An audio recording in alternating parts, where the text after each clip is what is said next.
एक बार की बात है, एक छोटे से गांव के किनारे पर रहता था एक जिज्ञासु लड़का, जिसका नाम था राहुल।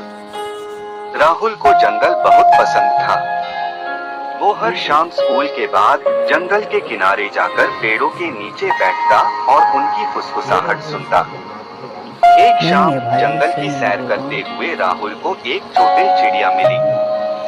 वो बमुश्किल से उड़ पा रही थी। राहुल ने उसकी चोंच में पानी डाला और उसकी चोट पर हल्दी लगाई। चिड़िया ठीक होकर राहुल से बोली, तुम्हारा ये उपकार मैं कभी नहीं भूलूंगी। अगर कभी तुम्हें मेरी जरूरत पड़े तो तुम जंगल की गूंजती चट्टान के पास आना। बस मेरा नाम पुकारना, मैं वहाँ मिलूंगी। राहुल को ये बात बेहद दिलचस्प लगी। उसने चिड़िया का शुक्रिया अदा किया और वापस घर लौट गया। कुछ दिनों बाद जंगल से अजीब सी आवाजें आने लगी। पेड़ सूखने लगे और पक्षी उड़ान भर कर चले गए। सब लोग जंगल की बीमारी को लेकर परेशान थे। राहुल को याद आई चोटिल चिड़िया की बात। वो जंगल की गूंजती चट्टान के पास पहुंचा और जोर से चिड़िया का नाम पुकारा।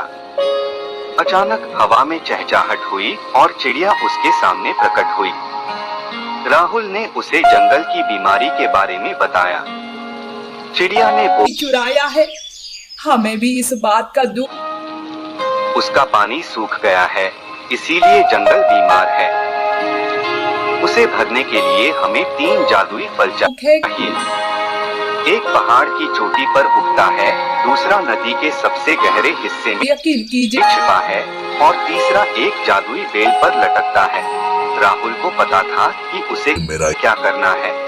ये कटहल कहा जा। वो पहाड़ों पर चढ़ा, नदियों में तैरा और जंगल की गहराइयों में घुसा। रास्ते में